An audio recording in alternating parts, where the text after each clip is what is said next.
Bonjour chers camarades boursicoteurs, j'espère que vous allez bien. Vendredi dernier, Taiga a publié ses résultats pour le troisième trimestre de 2021. Comme ça fait un petit bout que je n'ai pas couvert l'entreprise, je me suis dit que ce serait l'occasion idéale pour le faire. Je vais donc vous parler des avancées de l'entreprise, des éléments importants abordés durant l'appel conférence, des finances, de son action et de ma position dans l'entreprise parce que ça l'a changé un petit peu.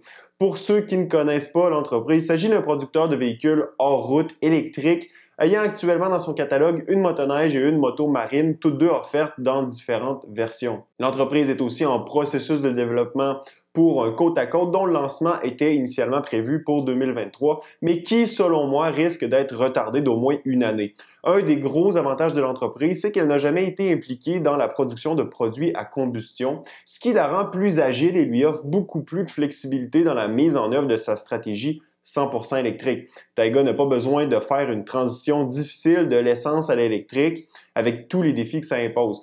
Pour l'instant, l'entreprise concentre ses opérations dans ses deux centres de recherche-production situés à Montréal dont la capacité combinée est de 8000 unités par année. La construction de l'usine de Shawinigan est toujours prévue pour 2022. En appel conférence, le CEO Samuel Bruneau a affirmé que l'échéancier restait le même et que la production devrait démarrer dans la nouvelle installation vers la fin de 2022. Cette usine va faire passer la capacité de production de l'entreprise à 60 000 unités en plus de pouvoir assembler jusqu'à 20 000 groupes motopropulseurs. Parlant de production, on est loin de pouvoir atteindre les chiffres prévus en début d'année. Taiga prévoyait 1700 unités produites et livrées pour 2021, mais les problèmes d'approvisionnement ont carrément fait dérailler les plans initiaux de l'entreprise. Sans surprise, le problème est au niveau de l'approvisionnement en semi-conducteurs. Sans ces pièces, impossible de produire les motoneiges et les motomarines.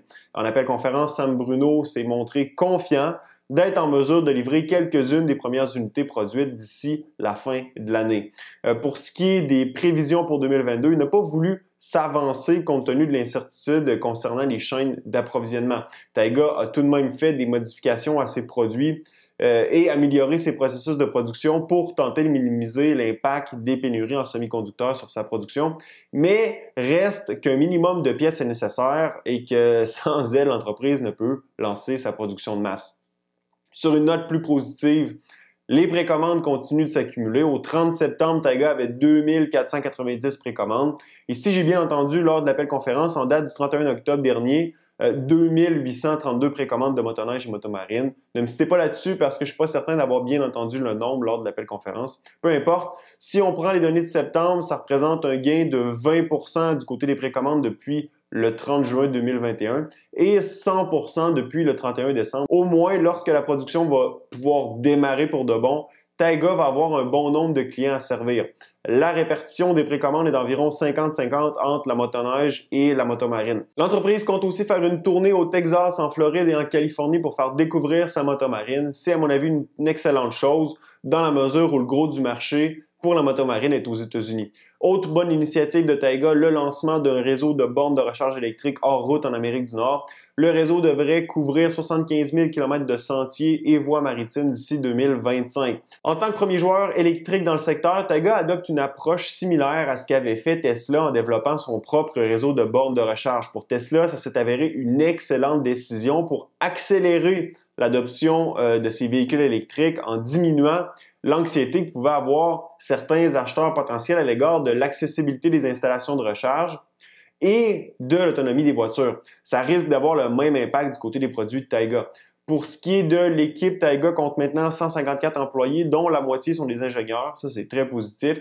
L'entreprise risque d'accélérer les embauches à mesure que la production se met en marche. Maintenant, parlons des finances de l'entreprise. Évidemment, l'entreprise étant encore au stade de R&D, elle n'a pas de revenus. La perte pour le trimestre a été de 5,1 millions et elle est de 88 millions depuis le début de l'année. Faut toutefois pas trop s'en faire, ça reste une entreprise en démarrage, donc c'est normal que l'entreprise dépense beaucoup, surtout qu'elle n'a pas de revenus. L'important, c'est de regarder les flux financiers pour savoir combien d'argent Taiga brûle trimestre après trimestre. Au cours des 9 derniers mois, l'entreprise a brûlé 28 millions en soutien à ses opérations. Éventuellement, l'entreprise va devoir reprendre le contrôle parce qu'elle ne pourra pas perdre des millions trimestre après trimestre sans au moins diminuer ses pertes par le revenu provenant de la vente de ses produits. Les sorties d'argent reliées à ces investissements en capital risquent aussi d'augmenter fortement au cours des prochains mois, des prochains trimestres, avec la construction de l'usine de Shawinigan et l'achat d'outillage pour ces chaînes de montage.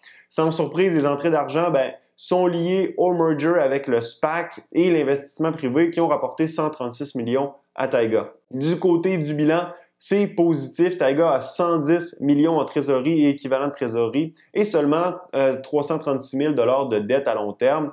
Ce qui est positif aussi, c'est que l'entreprise considère détenir assez de liquidités pour lancer la production et ne prévoit pas d'autres financements par action dans un avenir prévisible. Donc, aucune dilution supplémentaire prévue pour l'instant pour les détenteurs d'actions. En prenant en compte les actions ordinaires, les warrants et les options, Taiga compte un potentiel de 35 millions d'actions actuellement.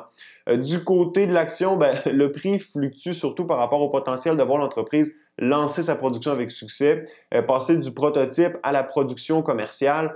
C'est l'une des étapes les plus difficiles et les difficultés d'approvisionnement actuelles ne facilitent en rien la tâche de l'équipe de Taiga. On voit d'ailleurs que le retard du lancement de la production et des livraisons a pesé sur le prix de l'action. Alors, jusqu'à temps qu'on ait un signal clair que la production est lancée et qu'un rythme de production est établi, on risque de voir l'action de Taiga vivoter. Pour ma part, je dois être honnête avec vous, j'ai réduit ma participation dans l'entreprise en me départissant d'un peu moins de la moitié de ma position initiale. C'est pas parce que je n'aime plus l'entreprise ou quoi que ce soit. La principale raison, c'est que j'avais besoin de liquidité pour un autre investissement et j'ai pas eu le choix de couper dans Taiga. Cependant, j'ai conservé tous mes warrants et j'ai encore plusieurs centaines d'actions. Rien ne dit que j'en ajouterai pas lorsque j'aurai un peu plus de liquidité disponible. Faut dire qu'à ce prix, on paye la moitié moins cher que l'investissement privé dans Taiga réalisé à 15 $ par action post-reverse split. Encore une fois, ce n'est pas un conseil d'investissement. Je fais ce que je veux avec mon argent et vous faites ce que vous voulez avec le vôtre. L'important, c'est de bien faire ses devoirs avant d'investir. Au final, je suis toujours confiant dans l'entreprise. Taiga est précurseur dans son secteur d'activité et j'ai bon espoir que l'entreprise réussira à surmonter les défis qui se présentent devant elle. Dans la zone commentaire, laissez-moi savoir si vous pensez que Taiga va avoir du succès au cours des prochains mois au niveau du lancement de sa production. Ce fut un plaisir d'être avec vous. À la prochaine.